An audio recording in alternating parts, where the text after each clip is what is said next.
नमस्कार बच्चों, green world publication YouTube channel पर आप सभी का बहुत बहुत स्वागत है। मैं आपकी मेंटोर तस्लीमा मंसूरी।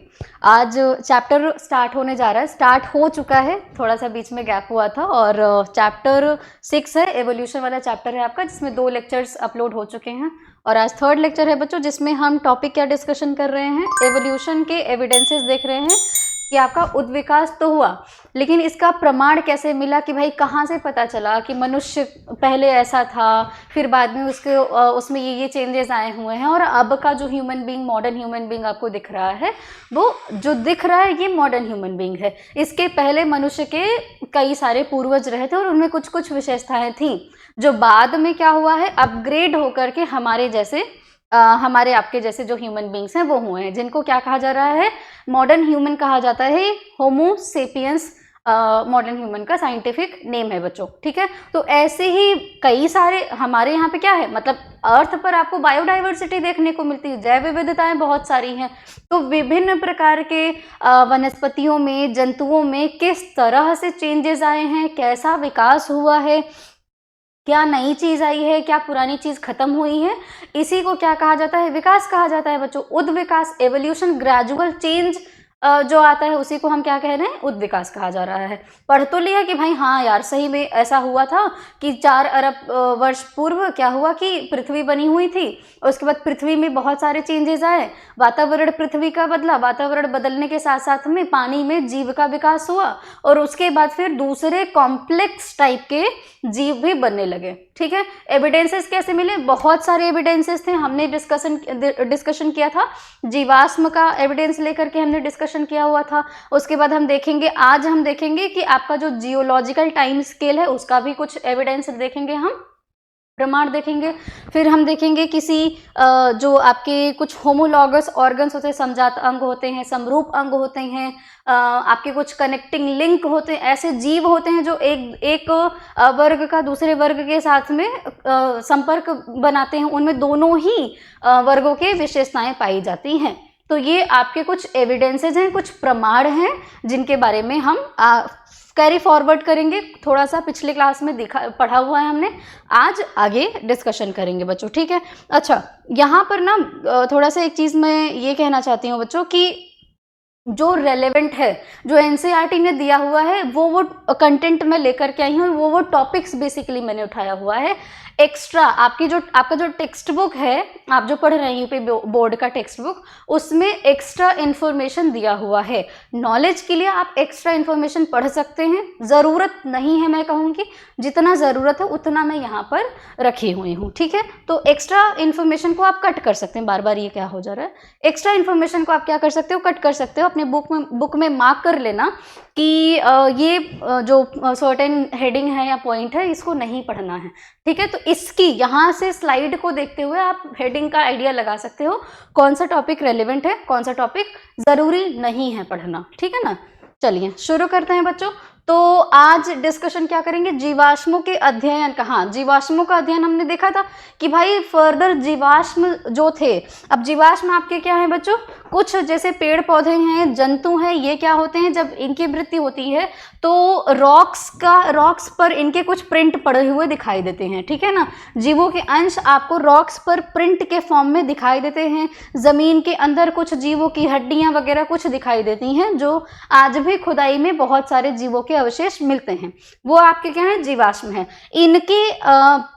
इन अवशेषों को पढ़ने का महत्व क्या है, क्या फायदा है, इनके आसपास में हो सकता है कि कुछ और चीज़ें मिलें, कि ये क्या खाते थे, क्या पहनते थे, कैसे रहते थे, जो ढांचा आपको शरीर का मिलता है उससे भी स्टडी करने पे पता चलता है कि इनके शरीर में क्या क्या मौजूद है, क्या इनका ढांचा, इनके शरीर की बनावट कैसी है, ठीक है। तो आज के जंतु से पुराने जंतुओं का हम क्या करते हैं, तुलनात्मक अध्ययन करते हैं और हमें पता चलता है कि अच्छा हो सकता है कि ये हमारे पूर्वज रहे हों और इन्हीं से हमारा क्या हुआ है, चेंज आकर के, मॉडिफिकेशन होकर के, संशोधन होकर के विकास हुआ है, ठीक है ना। तो जीवाश्मों का अध्ययन का फायदा क्या है, एविडेंस जो हम देख रहे हैं उसका फायदा क्या है, क्यों जीवाश्मों को हम एज अ प्रमाण हम पढ़ रहे हैं। तो जीवाश्मों के अध्ययन से बहुत सारे फायदे में होते हैं, जैसे आदिकाल के जीव आधुनिक जीवों के सरल एवं अविकसित संघों के जीवों से मिलते जुलते हैं।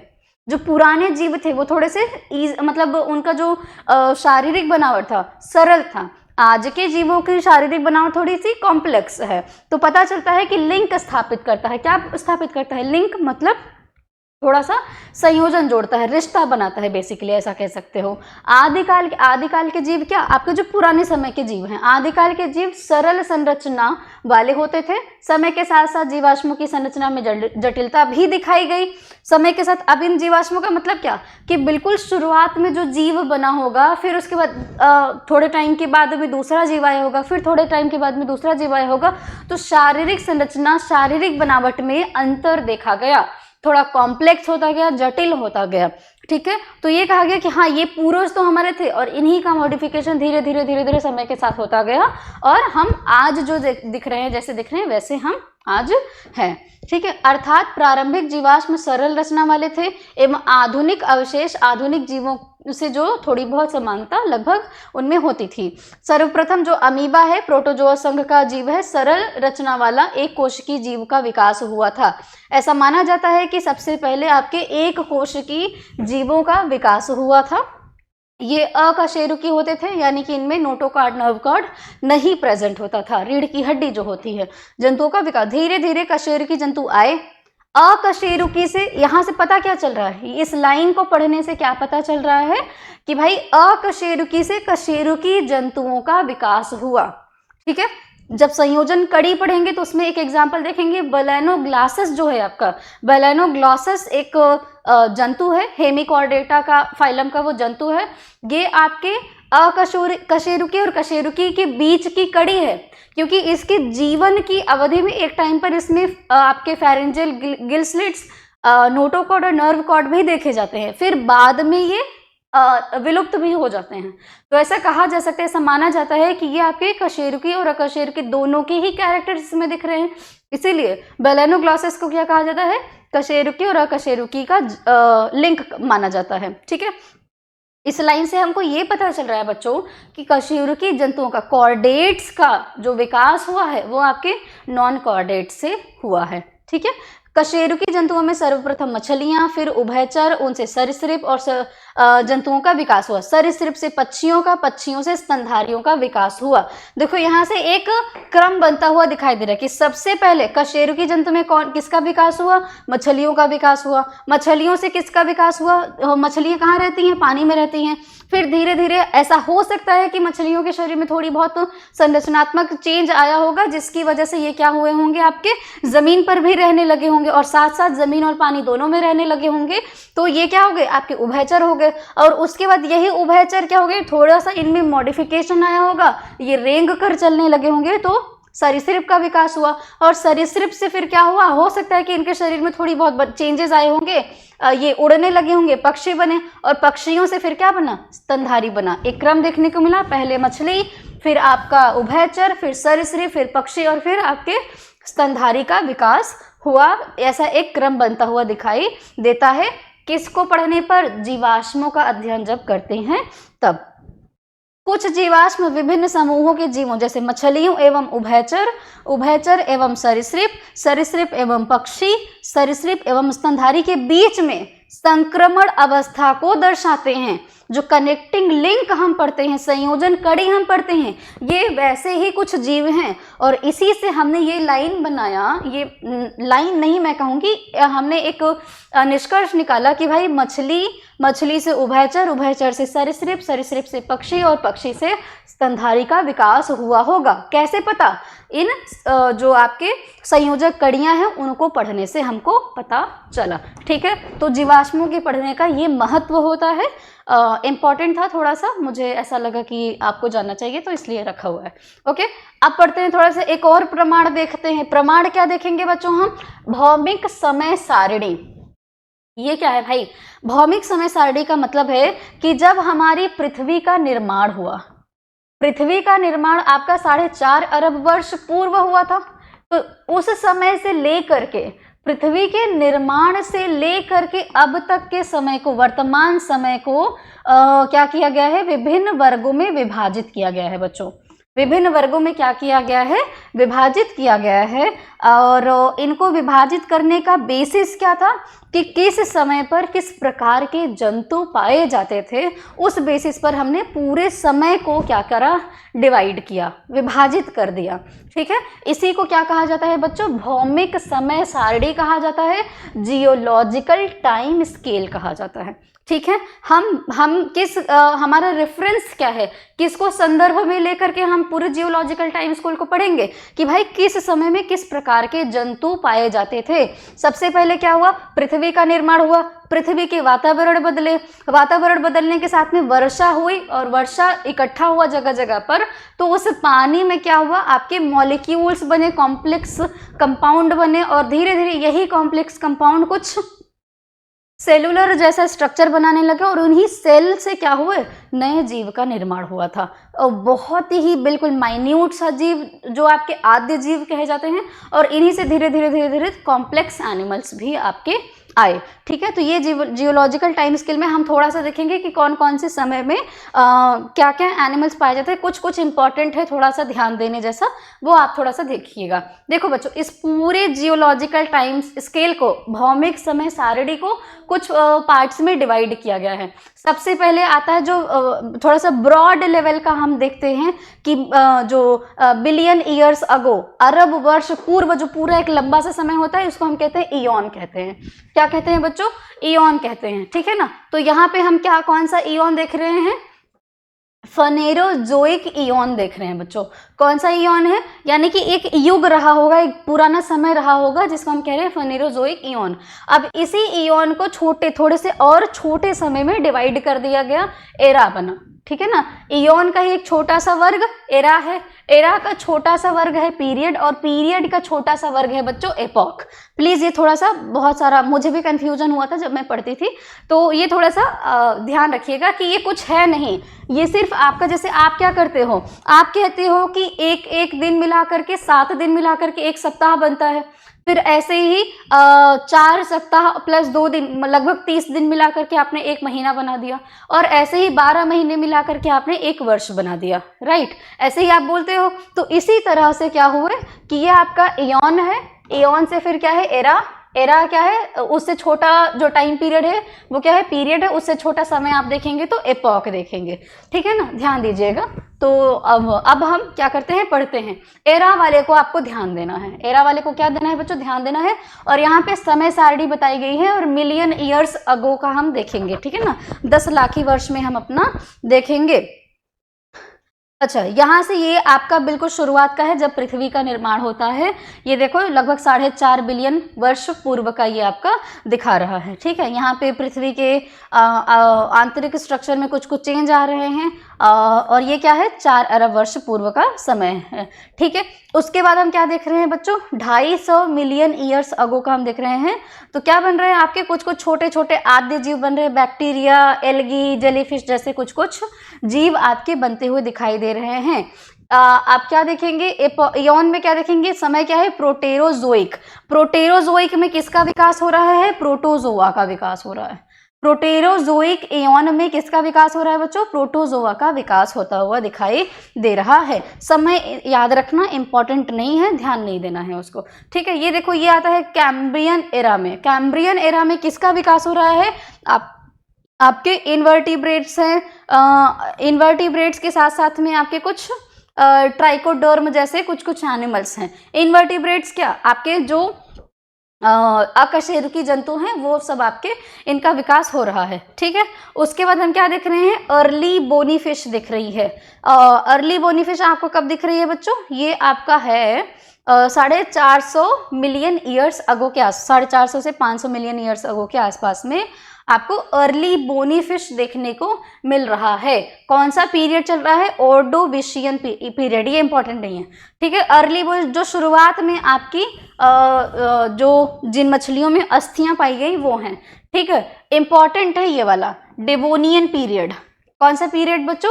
डेवोनियन पीरियड को आपको याद रखना है थोड़ा सा। पैलियोजोइक एरा में डेवोनियन पीरियड है, और टाइम स्केल इतना याद नहीं है, देख लो थोड़ा सा, 350 से 400 मिलियन ईयर्स अगो का है।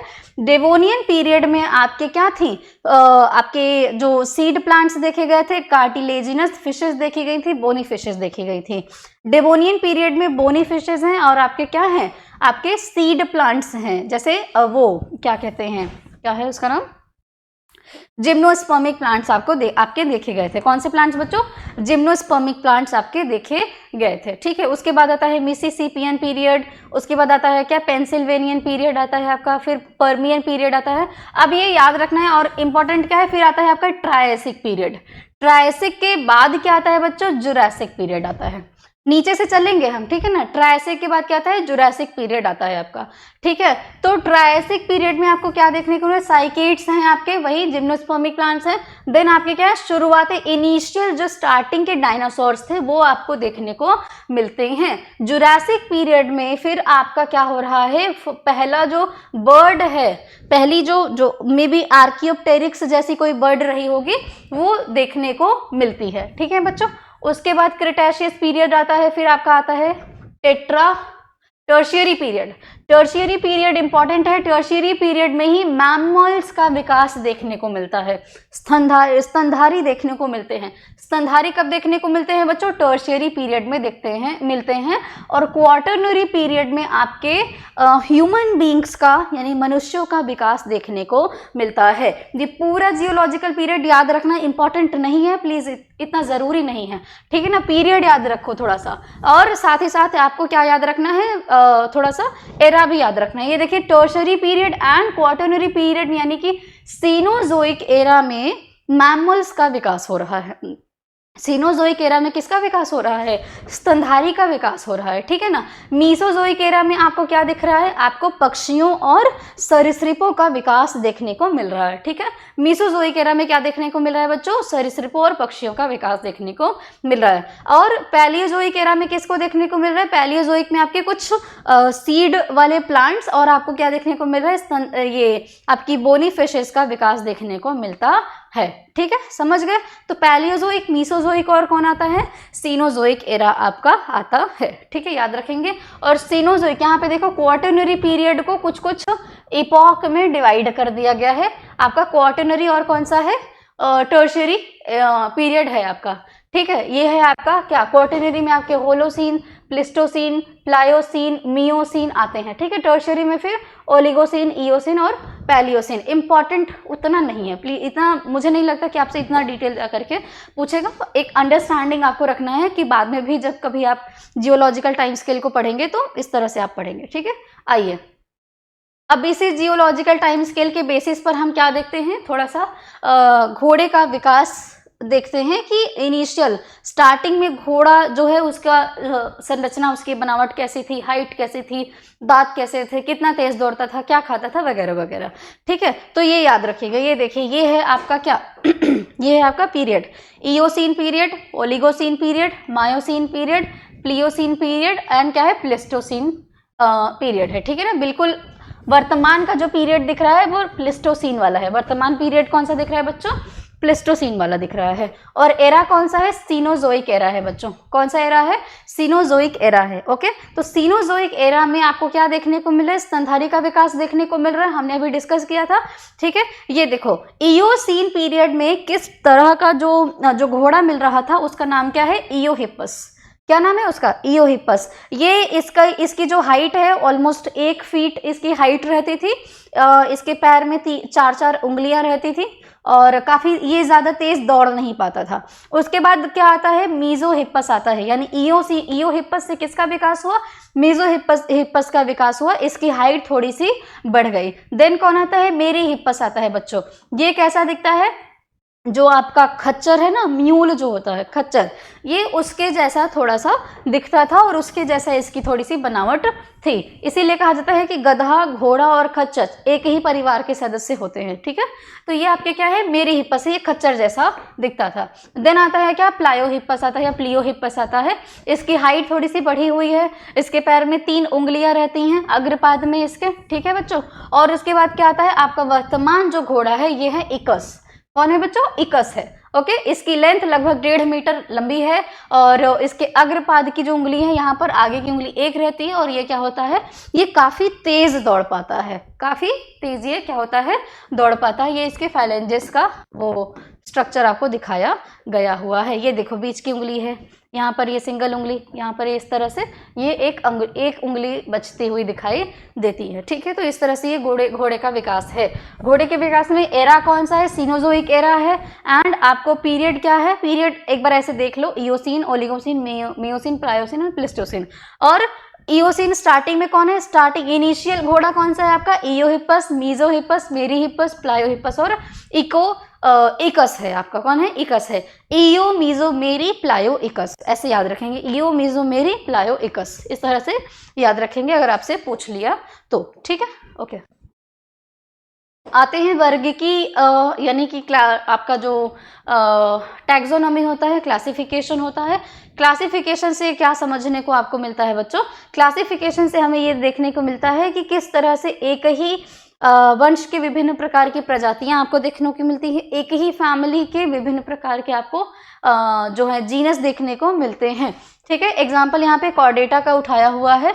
ठीक है, किसका उठाया हुआ है, कॉर्डेटा का एग्जाम्पल इसने दिया हुआ है। वैज्ञानिकों ने विभिन्न अध्ययनों और प्रमाणों के बेसिस पर क्या किया, वर्गीकरण को स्थापित किया हुआ था, के आधार पर जीवों के विकास का एक व्यवस्थित क्रम दिया था, जिसे वंश वृक्ष, जीव वृक्ष, फाइलोजेनेटिक ट्री कहा जाता है।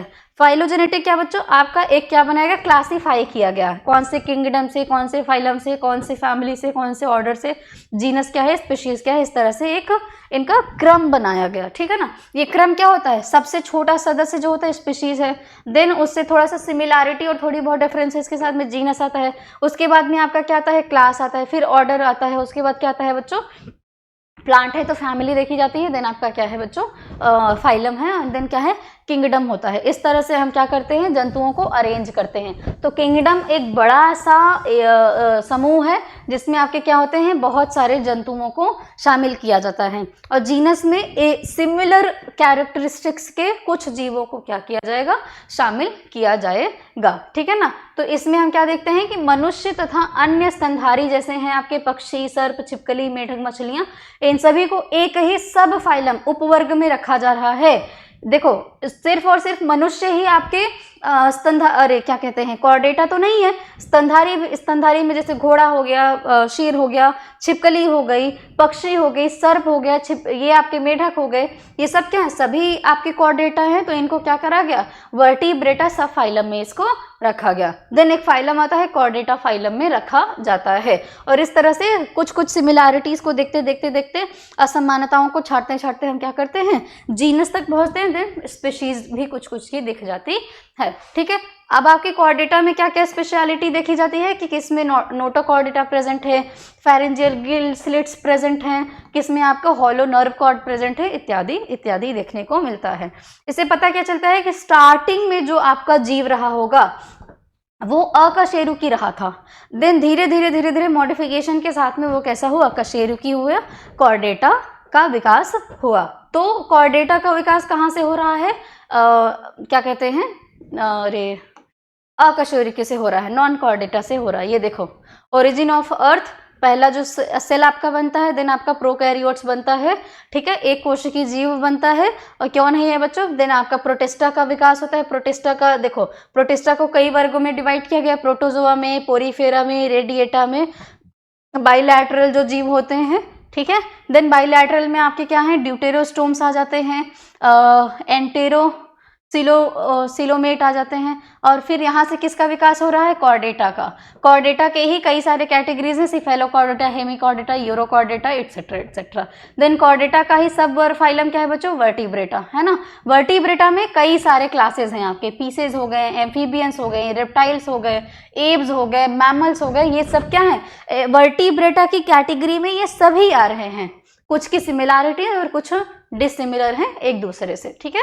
इस तरह से हम क्लासिफिकेशन के बेसिस पर भी क्या बना रहे हैं? एक लिंक बना रहे हैं कि किस तरह से पुराने जीव से नए जीव का विकास हुआ है। ओके, आइए अब आते हैं तुलनात्मक आकारिकी से अध्ययन करते हैं कि किस तरह से जो शरीर की जो हमारी बनावट है, शरीर में क्या हमारे जो कुछ अंग हैं, तो इन अंगों का भी विकास किसी न किसी ऊतक, किसी न किसी कोशिका या टिश्यू से हुआ होगा, किसी पार्ट से हुआ होगा। तो वो कहाँ से हुआ है और इनका फंक्शन कैसा है? क्या विभिन्न प्रकार के जंतुओं में अंग की समान क्या कहते हैं कि कार्य करने की जो दशा है वो है, या फिर ओरिजिन इनका सेम है? इसके बेसिस पर दो तरह के जंतुओं को क्या किया गया? कैटेगराइज किया गया। आपके हैं क्या? समजात जंतु हैं और क्या है? समरूप जंतु हैं बच्चों। तो समजात कौन है बच्चों? जिनकी क्या है? उत्पत्ति जिनकी समान है। उत्पत्ति क्या है? जिनकी समान है, मतलब ऐसे जंतु जिनमें जो अंग हैं, जो उनके कुछ अंग हैं, इनका जो ओरिजिन है बच्चों, उत्पत्ति तो एक ही जगह से हुई होगी, ओरिजिन इनकी एक ही जगह से हुई होगी, लेकिन इनका कार्य जो है ये अलग अलग है। कार्य क्या है? अलग अलग है। ये थोड़ा सा डायग्राम ध्यान दीजिएगा। ओरिजिन क्या है? ओरिजिन जैसे प्रकाश की किरण है ना, तो ये प्रकाश की किरण यहीं से निकल रही है, लेकिन ये विभिन्न प्रकार की विभिन्न दिशाओं में इस तरह से जा रही है, विभिन्न दिशाओं में इस तरह से ये क्या हो रहा है? जा रहा है। ऐसे ही ये जो पॉइंट है, ये जो जगह है, यहाँ से ही जो विभिन्न प्रकार के जंतुओं में अंग है, चाहे वो क्या कहते हैं, मनुष्य का हाथ हो, घोड़े का पैर हो, मछली के पंख हो, या फिर पक्षी के आपके फेदर पंख हो, ये सभी एक ही किसी पॉइंट से क्या हुए हैं? ओरिजिनेट हुए हैं। लेकिन हर एक जंतु में इनके कार्य क्या होंगे बच्चों? अलग अलग होंगे।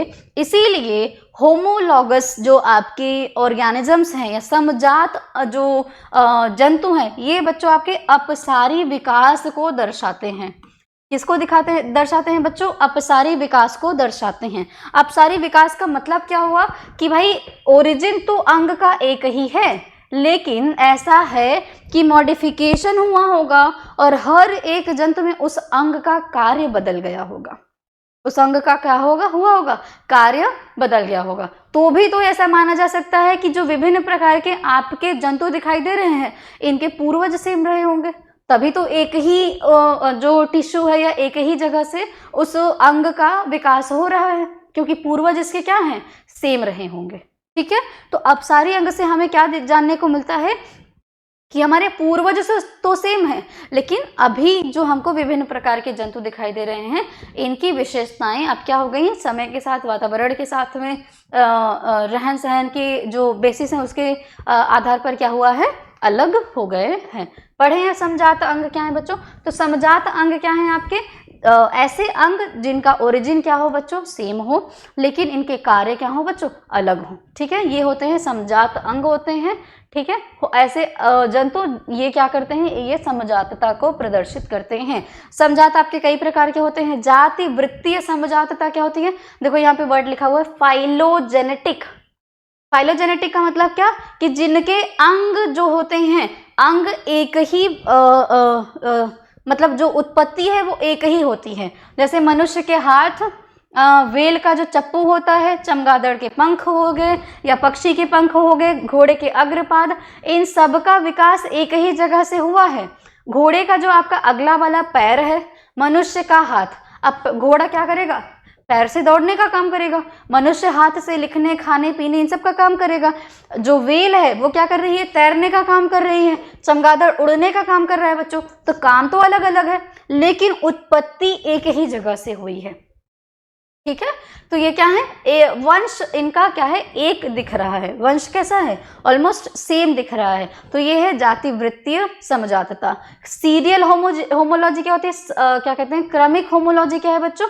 तो ये क्या है? एक ही जंतु दो या दो से अधिक अंगों में उद्भव के आधार पर उपस्थित समानता सीरियल समझाता कहला रहा है कि ये कह रहा है कि एक ही जंतु के दो या दो से अधिक अंग जो हैं वो क्या है, सिमिलर हैं एक दूसरे से।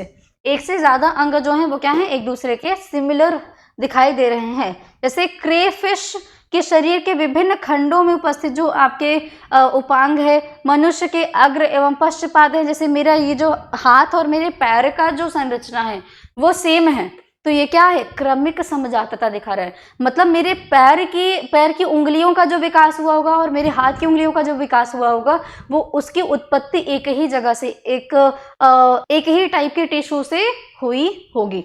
यही ये कहना चाह रहा है, सॉरी ये कहना चाह रहा है आपका क्या है, सीरियल होमोलॉजी। ठीक है, सॉरी पेन गिरने वाला था।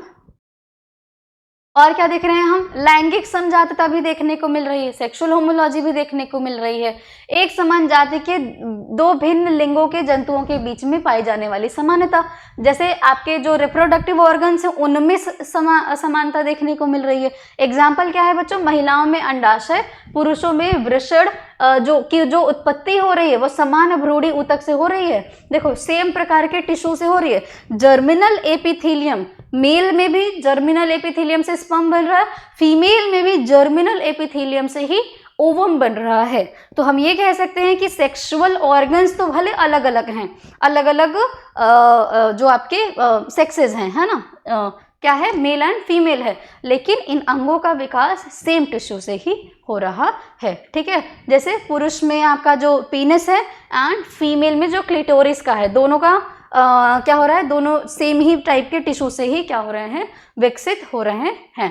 एग्जाम्पल ये देख लो, सील का फ्लिपर, बर्ड का विंग, बैट का विंग, हॉर्स का फोर लेग, ह्यूमन के आपके आर्म्स। अब इसमें समानता कैसे पता चल रही है बच्चों, देखो आपको सब में ह्यूमरस, रेडियस और अल्ना दिखाई देगा, सब में आपको यही चीज दिखाई देगी। ये आपके फैलेंजेस हैं, उंगलियां हैं बच्चों, ये क्या हैं, ये उंगलियों जैसे आपके दिखाई दे रहे हैं। तो इसीलिए ऐसा मनमानी हमने नहीं कह दिया, हमने देखा, हमने ये जो अंगों का है कि भाई हड्डियां कितनी हैं, किस प्रकार से वो हो रहा है। देखो फैलेंजेस, ये उंगलियां हैं, ठीक है, यहाँ पे भी ये उंगलियां हैं, ये भी मनुष्य की उंगलियां देख लो, जब आप ये हड्डियां देखोगे तो आपके फिंगर्स मुड़ सकते हैं। ठीक है, ये हमारे फैलेंजेस है, उंगलियां हैं।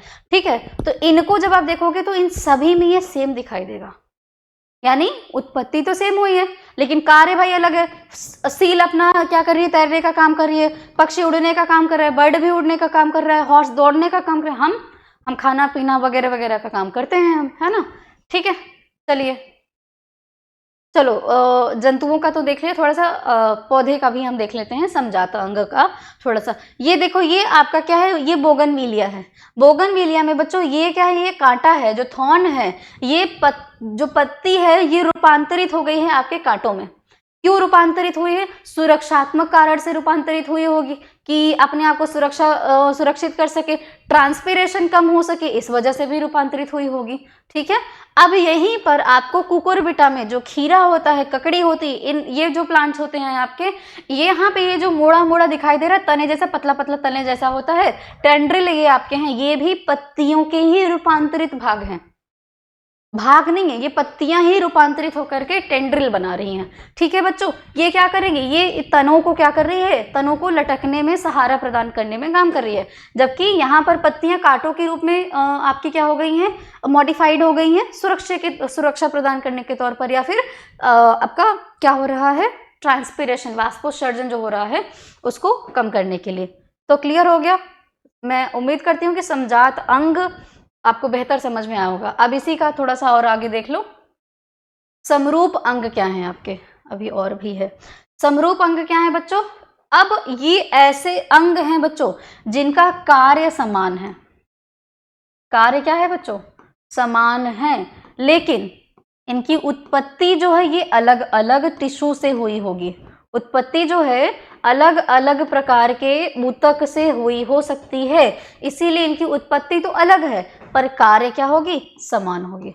उत्पत्ति भिन्न है, कार्य क्या होगा, समान होगा। ऐसे अंग को क्या कहते हैं, समरूप अंग कहते हैं। जो जंतु इस तरीके का दिखा रहे हैं, जिनमें ये विशेषता होती है, समरूपता कहा जाता है। क्या कहा जाता है, समरूपता कहा जाता है। ये देख लो, ये क्या है, ये ड्रैगन फ्लाई का पंख है, ये आपका टेरांडन का पंख दिखाई दे रहा है, ये बाज का पंख है, और क्या है बच्चों, ये बैट का पंख है। अब एक बात बताओ मुझे, पंख क्या कर रहा है, इन सभी में पंख उड़ने में मदद कर रहा है कि नहीं? पंख क्या कर रहा है, सभी में उड़ने में मदद कर रहा है, लेकिन ओरिजिन इसका ये किसी विशेष प्रकार के टिश्यू से विकास हुआ होगा, ये किसी अलग प्रकार के टिश्यू से विकसित हुआ होगा, ये किसी अलग प्रकार के टिश्यू से विकसित हुआ होगा। इसीलिए उत्पत्ति अलग है लेकिन कार्य क्या है, समान है। तो ऐसे अंग क्या होंगे, समरूप अंग होंगे बच्चों। ये ऐसे अंग क्या होंगे, समरूप अंग होंगे। एक बात बताओ, अगर कार्य समान है, अगर इनका कार्य समान है और उत्पत्ति अलग, तो उत्पत्ति तो सबकी अलग अलग है, ये किसी विशेष, ये किसी अलग से, ये किसी अलग से, ये किसी अलग से, इस तरह से, पर कार्य तो सबका समान ही है। कार्य क्या हो रहा है, सबका समान है, ठीक है ना? तो ये क्या हो रहे हैं, कन्वर्ज हो रहे हैं। ये क्या हो रहे हैं बच्चों, कन्वर्ज हो रहे हैं। आपने किरण पुंज पढ़ा होगा, तो जब कार्य सबका समान है, सब एक ही कार्य कर रहे हैं, तो समरूप अंग क्या दिखा रहे हैं, आपके अभिसारी विकास को दर्शाते हैं। इसको दर्शाते हैं बच्चों, अभिसारी विकास को दर्शाते हैं, ठीक है? क्या हो रहा है, अभिसारी विकास को दर्शा रहे हैं, कन्वर्जेंट एवोल्यूशन को ये दर्शा रहे हैं, ठीक है? आगे और पढ़ते हैं कन्वर्जेंट एवोल्यूशन के बारे में। ये देखो, और जो इनके क्या हैं, ये फ्लिपर्स है, पंख है, वो देख रहे हैं। पेंगुइन का ये हिस्सा जो तैरने में मदद कर रहा है, ये आपका, ये देख लिए वेल में, एक थियोसॉरस में दिख रहा है, पोर्पोइज में दिख रहा है। ये क्या है, सबका काम सेम है, सबका काम तो सेम है, तैरने में मदद कर रहे हैं, लेकिन ओरिजिन अलग है। ओरिजिन क्या होगा, अलग होगा। अच्छा देखो आगे, अपसारी विकास और क्या है, अभिसारी विकास। अपसारी विकास और क्या, अभिसारी विकास। तो अपसारी विकास में समझा चुकी हूं आपको, डाइवर्जेंट अब मैं पढ़ूंगी और आप समझिएगा। विभिन्न जंतुओं या पादपों में पाई जाने वाली समजात अंग से ज्ञात होता है कि इसका विकास समान पूर्वजों से हुआ होगा। एक ही पूर्वज से विभिन्न जातियों के विकास को क्या बोला जा रहा है बच्चों, अपसारी। वही तो है कि भाई मेरा पूर्वज एक जैसा है, घोड़े का पूर्वज वही होगा, मछली का भी पूर्वज वही होगा, चमगादड़ का भी पूर्वज वही होगा, क्योंकि जो अंग है, जो पंख है, मेरा पैर जो है, घोड़े का अग्रपाद जो है, मतलब मेरे हाथ जो है, सबका विकास तो एक ही जगह से, एक ही प्रकार के टिश्यू से दिख रहा है, यानी कि इन सबके पूर्वज क्या रहे होंगे, एक ही रहे होंगे। तो ये क्या दिखा रहा है, अपसारी दिखा रहा है। अभिसारी क्या कह रहा है कि विभिन्न जंतुओं या इनके पादपों में पाई जाने वाली समरूप अंग जो होते हैं, ये क्या दिखा रहे हैं कि इनका काम तो समान है। काम तो बच्चों क्या हो रहा है, समान है। एक ही पर्यावरण, समान पर्यावरण में रहने वाले विभिन्न जीवों के समूह को समान लक्षणों को विकसित कर रहा है। क्या दिख रहा है, समान है। भाई जंतु तो अलग अलग हैं, इनके पूर्वज भी अलग अलग हैं, लेकिन ये एक ही प्लेस पर रह रहे होंगे, एक ही जगह पर ये रह, विभिन्न प्रकार की प्रजातियां एक ही जगह पर रह रही होंगी और अपने अपने हिसाब से जो इनका यूज होगा इस तरह से ये रह रही होंगी। तो ये कैसा एवोल्यूशन दिखा रहा है, कन्वर्जेंट एवोल्यूशन दिखा रहा है कि एक ही जगह पर रह करके ये क्या कर रहे हैं, विभिन्न प्रकार के जीव सरवाइव कर रहे हैं। इस प्रकार के परिवर्तनों को क्या कहा जाता है बच्चों, कन्वर्जेंट एवोल्यूशन कहा जाता है, या कन्वर्जेंट एडॉप्टेशन, अनुकूलन, अभिसारी अनुकूलन कहा जा रहा है, ठीक है ना? आगे पढ़िए, देख लो एग्जाम्पल, कुछ देख लो थोड़ा सा। कीटों में पक्षियों की भांति पंखों का विकास, पक्षियों की भांति कीटों में पंखों का विकास तुम्हारा किसका एग्जाम्पल है, कन्वर्जेंट एवोल्यूशन। क्यों, क्योंकि कीट के पंख और पक्षी के पंख दोनों मदद किसमें कर रहे हैं, आवाज, दोनों किसमें मदद कर रहे हैं, उड़ने में मदद कर रहे हैं, पर ओरिजिन अलग है, ठीक है? जलीय जीवन अपनाने के कारण सील, व्हेल आदि समुद्री स्तनियों में मछलियों के समान धारा रेखित आकृति एवं पखने जैसी आकृति के पैर आदि से अभिसारी विकास। देख लो, है तो स्तनधारी, है तो स्तनधारी ना, लेकिन ये जो पखना होता है जिसकी मदद से ये तैरती हैं, स्ट्रीमलाइन बॉडी जो होती है, ठीक है ना, जो नाव के आकार की बॉडी होती है ताकि ये पानी में आसानी से तैर सकें, स्ट्रीमलाइन जो बॉडी होती है, ये तो पर्यावरण के हिसाब से, भाई समय के हिसाब से परिवर्तन हुआ और ये पानी में रहने के लिए अनुकूलित हो गई, इनका शरीर पानी में रहने के लिए अनुकूलित हो गया, तो आराम से ये पानी में तैर रही है। तो कैसा है, कन्वर्जेंट एवोल्यूशन है, कैसा एवोल्यूशन है? कन्वर्जेंट एवोल्यूशन है भाई। विभिन्न प्रकार की जातियां हैं पर इनके अंगों का कार्य समान है। मछलियां भी वही, पर वेल और आपके जो सील वगैरह है, डॉल्फिन, ये सब तो स्तनधारी की कैटेगरी में आती है ना, लेकिन है तो शरीर कैसा है? मछलियों के आकार का है। ठीक है, कन्वर्जेंट एवोल्यूशन। ऑस्ट्रेलियन मार्सुपियल बहुत इंपॉर्टेंट है, ये एग्जाम्पल हम अभी जब डार्विन वगैरह का देखेंगे विकास का थियोरी, तो उसमें पढ़ेंगे।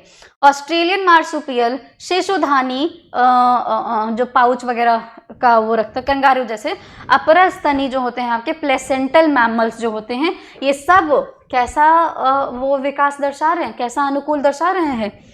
कन्वर्जेंट एवोल्यूशन दर्शा रहे हैं, कन्वर्जेंट आपका अनुकूलन दिखा रहे हैं। ठीक है, आइए अवशेषी अंगों से प्रमाण बच्चों। सिर्फ मनुष्य के शरीर में ही नहीं, विभिन्न प्रकार के जंतुओं में भी अवशेषी अंग मौजूद होते हैं। यहाँ पर जो एग्जाम्पल मैंने लिया हुआ है, मैंने मनुष्यों का लिया हुआ है और कुछ ही अंगों का एग्जाम्पल लिया हुआ है। बहुत सारे अवशेषी अंग हमारे शरीर में मौजूद हैं बच्चों, जिनका पहले यूज रहा होगा, जो हमारे पूर्वज रहे होंगे, उनके अंगों में तो, उनके शरीर में तो इन अंगों का यूज रहा होगा, लेकिन अब इन अंगों का यूज हमारे शरीर में नहीं है। जैसे हाथी जो है बच्चों, हाथी के कान काफी बड़े होते हैं और हाथी अपने कान को फ्लैप कर सकता है ऊपर नीचे, इस तरह से जैसे हम पंखा नहीं चलाते हैं इस तरह से आगे पीछे, ऐसे ही हाथी अपने कान को फ्लैप कर सकता है। क्यों फ्लैप कर रहा है? ताकि वो दूर से आने वाली ध्वनि को भी सुन सके और गर्मी से क्या कर सके, थोड़ा सा वायु के मार्ग को भी मोड़ सके। पर क्या अपने कान को, आप अपने कान को फ्लैप कर सकते हो? नहीं कर सकते हो। हाँ, कुछ लोगों में थोड़ा सा ये टैलेंट आ जाता है कि वो हल्का फुल्का अपने कान के इस ईयर पिन, कड़ पल्लव बोलते हैं, इस कड़ पल्लव को हिला सकते हैं, बट सब नहीं कर सकते हैं।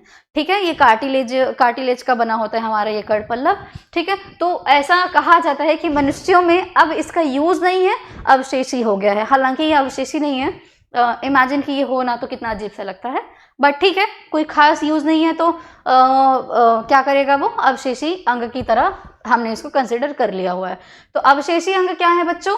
कि पहले ऐसा एक समय रहा होगा जब इन अंगों का यूज रहा होगा, जब ये अंग आपके कार्यशील रहे होंगे, लेकिन अब इन अंगों का कार्य नहीं है, इसीलिए कैसे हैं? अवशेषी अंग है। मतलब इससे पता क्या चल रहा है कि भाई जो हमारे में मौजूद हैं ये अंग अभी भी हमारे पूर्वज से आए हुए हैं।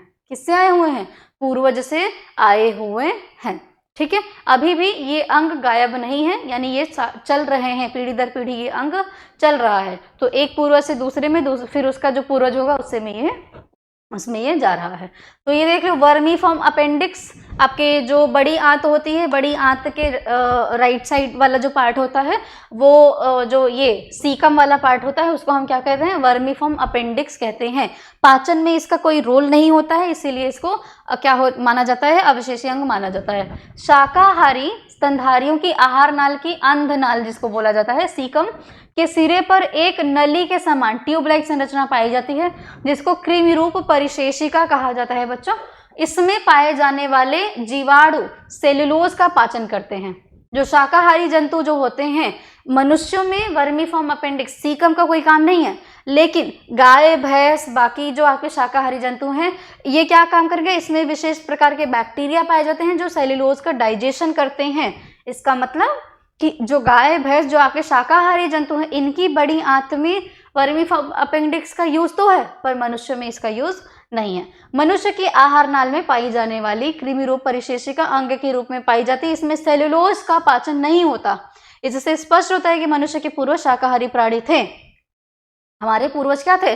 शाकाहारी थे, फिर बाद में वो मांसाहारी हुए। परंतु सर्वभक्षी स्वभाव के कारण मनुष्य के भोजन में सेलुलोज की मात्रा धीरे धीरे कम होने लगी और इसका महत्व क्या हो गया?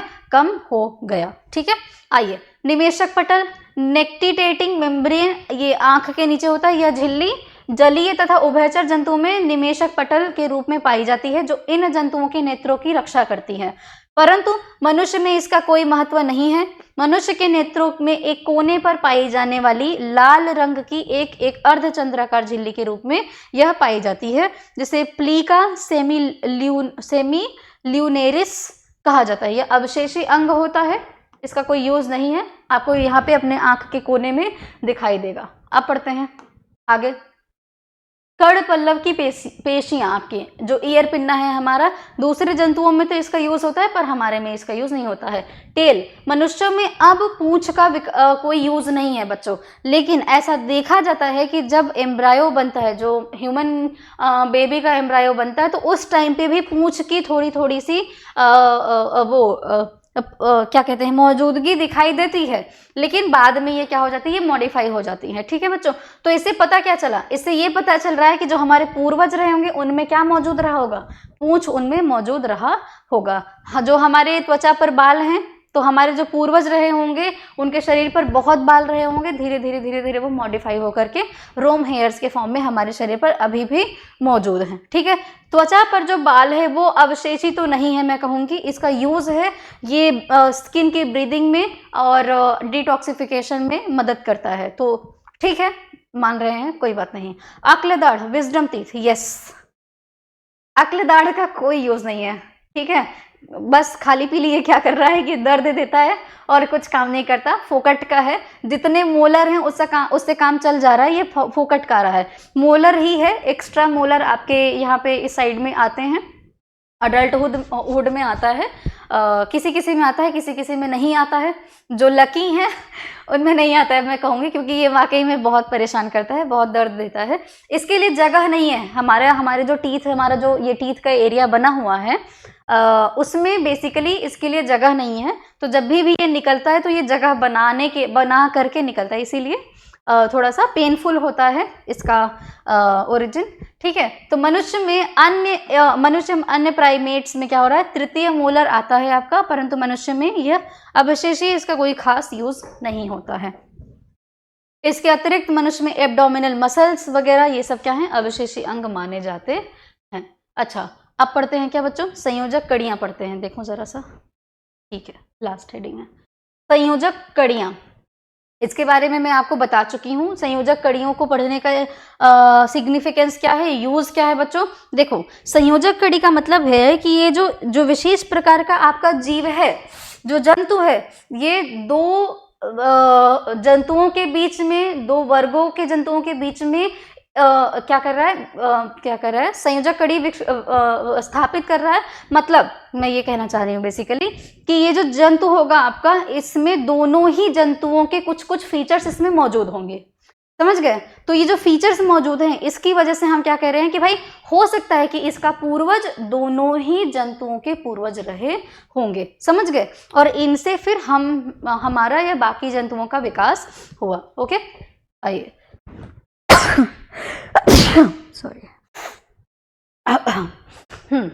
तो वायरस को लेते हैं संयोजक कड़ी के रूप में। वायरस किसके बीच में कड़ी मानी जाती है बच्चों, वायरस आपका सजीव एवं निर्जीव के बीच में कड़ी माना जाता है, राइट, सजीव और निर्जीव के बीच में कड़ी माना जाता है। क्यों माना जाता है भाई, ऐसा क्या है, तो वायरस जो है ना, वायरस क्या कर रहा है, ये अकोशिकीय जीव है, ए सेलुलर, इसका जो शरीर होता है ये इसमें कोशिका नहीं होती है, इसका जो शरीर होता है ऊपर से सिर्फ ये प्रोटीन का कोड होता है और अंदर एक जेनेटिक मटेरियल भरा रहता है। ठीक है, ये बैक्टीरियोफेज का आपको डायग्राम बना करके दिखाया गया है, और इसका जो जेनेटिक मटेरियल होता है ये या तो डीएनए होगा या आरएनए होगा, जरूरी नहीं है, कोई सा भी मटेरियल हो सकता है। ठीक है, तो जैसे ही जब तक ये किसी जीव शरीर के बाहर रहता है, निर्जीव रहता है, जैसे ही ये अपने होस्ट के शरीर में जाता है, मान लीजिए ये मेरे शरीर में आ गया, मैं इसके लिए होस्ट हो गई, तो जैसे ये होस्ट के शरीर में जाता है, ये क्या हो जाएगा, तुरंत इतना तेजी से मल्टीप्लाई करता है, बहुत तेजी से अपनी संख्या को क्या करने लगेगा, बढ़ाने लगेगा, जीवित हो जाएगा। तो इसीलिए वायरस को क्या कहा जाता है, सजीव और निर्जीव के बीच में कड़ी माना जाता है। युगलीना आपका बच्चों, युगलीना को क्या कहा जाता है कि ये पादप एवं जंतुओं के बीच की कड़ी है। युगलीना को क्या माना जाता है, पादप और जंतु के बीच में कड़ी। क्यों, क्योंकि अरे यार क्या हो रहा है, सॉरी युगलीना आपका क्या है, युगलीना के शरीर में, युगलीना के शरीर में बच्चों क्या पाया जाता है, क्लोरोप्लास्ट पाया जाता है। क्लोरोफिल की मौजूदगी की वजह से ये प्रकाश संश्लेषण भी कर सकता है, और साथ ही साथ कुछ ऐसे आवश्यकताएं होती हैं, जो क्या करता है, ये दूसरे जंतुओं पर भी भोजन के लिए डिपेंडेंट होता है। इसीलिए ये क्या कर रहा है, इसको हम पादप और जंतु के बीच की कड़ी मानते हैं। आ जाओ, ये क्या है आपका प्रोटीरोस्पॉन्जिया है बच्चों, ये प्रोटोजोआ और पोरीफेरा के बीच की कड़ी माना जाता है। मैं अभी डायग्राम सबका दिखाऊंगी। ये क्या है बच्चों, ये आपका प्रोटोजोआ और क्या है, एक सेकेंड, एक मिनट, प्रोटोजोआ और क्या है आपका पोरीफेरा के बीच की कड़ी माना जाता है। ये है तुम्हारा क्या, ये है प्रोटोस्पॉन्जिया है बच्चों, ये क्या है, प्रोटोस्पॉन्जिया है आपका। और ये क्या है, ये देख लो जरा सा, ये क्या है, नियोप्लीना है।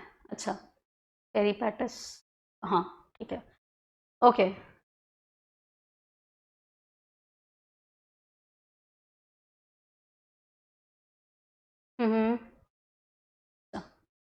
ठीक है, पेरीपैटस क्या है बच्चों आपका, पेरीपैटस जो है आपका, ये आपके एनिलिडा और मोलस्क के बीच की कड़ी माना जाता है।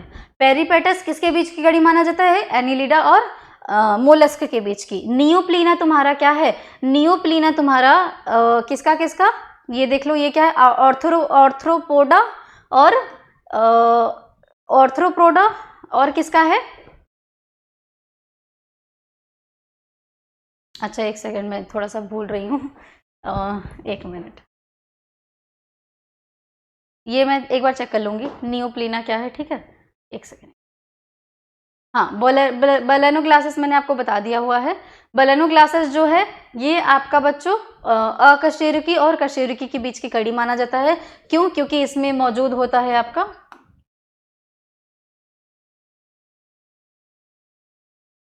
इसमें क्या मौजूद है, इसमें ये देखो गिल पोर्स मौजूद होते हैं आपके, नोटोकॉर्ड नर्व कॉर्ड भी बनता है इसमें, ठीक है, बाद में ये क्या हो जाते हैं, गायब हो जाते हैं। तो इसी वजह से बलेनो ग्लासेस को क्या कहा जाता है, बलेनो ग्लासेस को आपका क्या माना जाता है बच्चों, अकशेरुकी और कशेरुकी के बीच की कड़ी माना जाता है। एक और बच गया, एकिडना या फिर प्लैटिपस। एकिडना जो है आपका, ये आपका बच्चों सरीसृप और किसके किसके बीच में, एकिडना तुम्हारा स्तनधारी ना, अरे यार क्या हो रहा है, अच्छा चलो ठीक है, मैं ये चेक कर लूंगी। हाँ लास्ट बच गया, आर्कियोप्टेरिक्स, चलो एक सेकेंड। आर्कियोप्टेरिक्स क्या है बच्चों, आर्कियोप्टेरिक्स को पक्षी और सरीसृप के बीच की कड़ी माना जाता है। आर्कियोप्टेरिक्स को पक्षी एवं सरीसृप के बीच की कड़ी माना जाता है, ठीक है, सरीसृप के बीच की कड़ी है ये, ठीक है। क्यों भाई, ऐसा क्यों, ये देख लीजिए, ये जो पूंछ है ये सरीसृप के समान है, इसके बीच में ये जो दांत है ये आपके पक्षी के समान दिखाई दे रहे हैं, ये जो पंख है ये भी पक्षी के समान दिखाई दे रहा है। तो इस तरह, इस वजह से ये क्या हो रहा है, ये कुछ कुछ फीचर्स सरीसृप के और कुछ कुछ फीचर्स ये क्या कर रहा है, पक्षी के दिखा रहा है। ये पक्षी के समान उड़ सकता था, ठीक है। तो इसी वजह से आर्कियोप्टेरिक्स को क्या कहा गया है बच्चों, पक्षी एवं सरीसृप के बीच की कड़ी माना जाता है। इसको मिसिंग लिंक के तौर पर कंसिडर किया जाता है, क्योंकि ये अब ऐसे कुछ खास मौजूद नहीं, इसके थोड़े बहुत जीवाश्म देखे गए और कुछ कुछ इसके फीचर्स पता नहीं कर पाए हैं, ठीक है। तो इस वजह से ये क्या हो रहा है आपका, इसको मिसिंग लिंक की कैटेगरी में रखा गया है। ओके, तो ठीक है, आज का ये लास्ट टॉपिक था और हमने ये डिस्कस कर लिया हुआ है बच्चों। ओके, तो कल वापस से ये क्लास रहेगी। आगे इसके बारे में हम थोड़े बहुत और एविडेंसेस बचे हुए हैं जिसको हम देखेंगे, और आप लोग अच्छे से पढ़ते रहिए। और यहाँ से मैं बहुत सारे स्लाइड्स को पूरा लिख करके इस वजह से नहीं लाती हूँ कि बेसिकली जब आप टेक्स्ट बुक पढ़ेंगे तो जो मैंने समझाया हुआ है फिर आपको टेक्स्ट बुक को पढ़ने में काफ़ी आसानी होगी। और एक काम करिएगा, जब भी आप पढ़ने बैठिएगा, मतलब वीडियो की हेल्प से जब आप पढ़ने बैठें तो आप अपना बुक लेकर के बैठिए साथ में, और हो सके तो कॉपी पेन वगैरह लेकर के ही बैठिए साथ में, ताकि जितनी भी जो इम्पोर्टेंट पॉइंट्स हैं मैं एक्स्ट्रा नहीं लाती हूँ, एक्स्ट्रा जो चीज़ें आपके लिए अननेसेसरी है वो चीज़ें मैं नहीं लाऊंगी। और इसी वजह से जब भी आप इससे पढ़िए तो आप अपनी बुक में, टेक्स्ट बुक में आप मार्क करते जाइए कि ये वाला हेडिंग आपके लिए इम्पॉर्टेंट है, ठीक है बच्चों। तो चलिए ठीक है, अपना ख्याल रखिए। नेक्स्ट क्लास में फिर से मैं वापस आती हूँ और टेक केयर। अपने दोस्तों के साथ में शेयर करिए वीडियो को और फीडबैक देते रहिए जैसा आपको ठीक लगे, और मैं इम्प्रूव भी करते रहूँगी। ओके, तो अपना ख्याल रखिए। बहुत बहुत धन्यवाद।